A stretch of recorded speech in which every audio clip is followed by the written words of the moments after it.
Welcome back, everybody, to Wilson Family Farm, and this is our third video on our decision to quarantine our family for 7 days.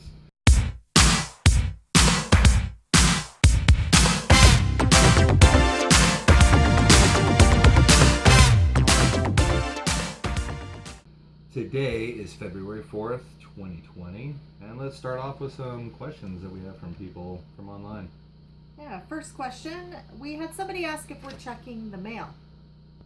Quarantine means kibosh to that. No. We have a P.O. box, so that means no travel. So, nope, not checking the mail. Another question. What if we run out of toilet paper or milk? That's a good question because we are running out of toilet paper. We have several packages left. Yeah, I think if it got to that point, just switch to paper towel. If it gets crazy past that, go to phone books. I mean, we used to do like Sears catalogs and stuff like that in the outhouses. That is something on the list we realize we don't have enough of. We have enough to last a month, I think. Yeah. But it is something, if we had to be here for a while, we did notice that we didn't have enough in our storage.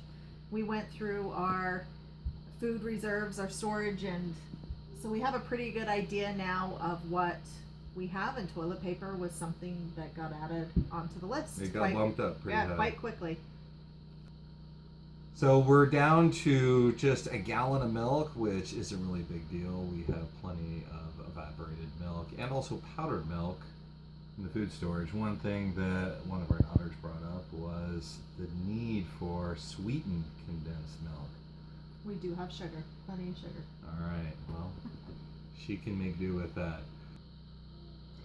All right, so 3 enemies to our food storage are moisture, cats, and mice. Yeah.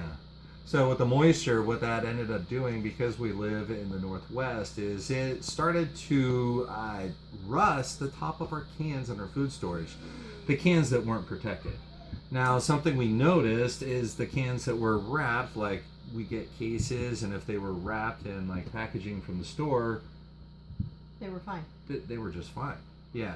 But the ones that were open, they started getting a lot of rust. Some of them just a little bit, a lot of them had quite a bit. And so it was significant enough that that's something that we're going to start wrapping our stuff in the future. I think it has to do with where we decided to have our food storage at also. Yeah, under the house, there's just the exposed dirt down there, and so that has a lot of humidity and moisture as well. So another enemy was mice. Yeah. We thought putting the dry goods in bins would be good enough because it has a lid, it clicks on, but we learned it really needs to be a bin that locks down tight, or a bucket, 5-gallon bucket. That's what we've switched over to. Yeah, I'm not even going to mess with the bins anymore because 30-gallon tubs you get from like Walmart or Home Depot or something like that. Get everything in there, it's packed neat, and you've got all your dry goods, and open it up and there's a mouse nest right there and holes and everything and mouse poop and pee everywhere. We learned they can wiggle up. Yeah, how it got inside, I don't know, but it is shown that that is not a safe bet. Do not put your stuff in those bins. It needs to be sealable. Like all the way around. Yeah, like the 5-gallon stuff. Speaking of storage, that's another good point. See, we were storing our food underneath our house, which is a big space, but some of the people watching, they might not have that big of a storage area. If they're living in a small studio apartment, for example, you're lucky if you have a closet to be able to devote to that. So that's another thing when considering your food storage is how much room you have to be able to devote to that. Also, what type of things do you eat?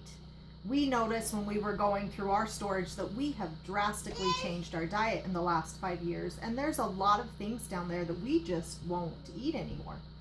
So, well, if we're starving, true. If we needed to, we would, but I wouldn't want to. That's not the type of stuff I would store anymore. So pay attention. Go through your storage, your food storage a lot, often, and use it so it doesn't expire.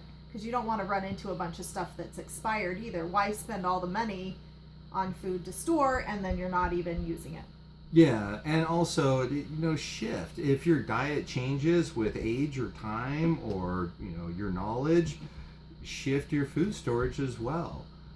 We were buying just whatever was cheap and available in bulk at the time, which included a lot of sugars, a lot of fruits, which that works, but that's not the diet that we use now. Now it's based more on vegetables and proteins and meat.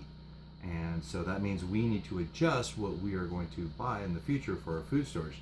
As far as the proteins and the vegetables in our food storage that we're going to be getting, that also brings in the dehydrator that we got last year, which is a really nice addition, and I'd strongly recommend it for anybody if you hunt or you fish, or even if you don't, because you can find stuff on sale at the store.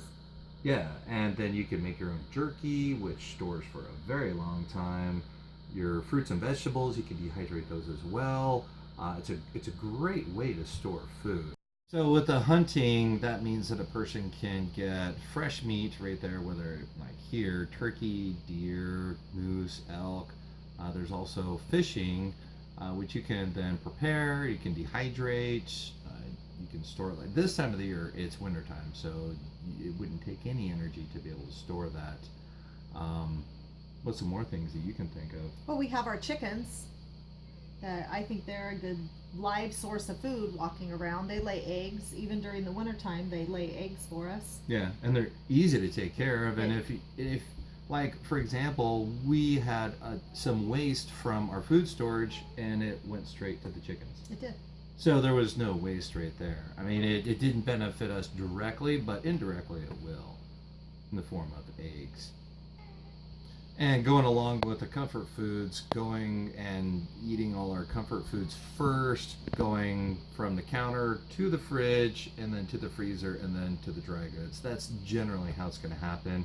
And it might be faster. I mean, if there's a blackout, for example, cook that stuff up very quickly. Yeah. We have the benefit of living off-grid, so we have a little bit more control over our power than somebody does that's hooked to the grid. Yeah. And that if there was a power outage, then somebody would really have to scramble to be able to figure out what they were doing so they didn't have a lot of waste. Yeah.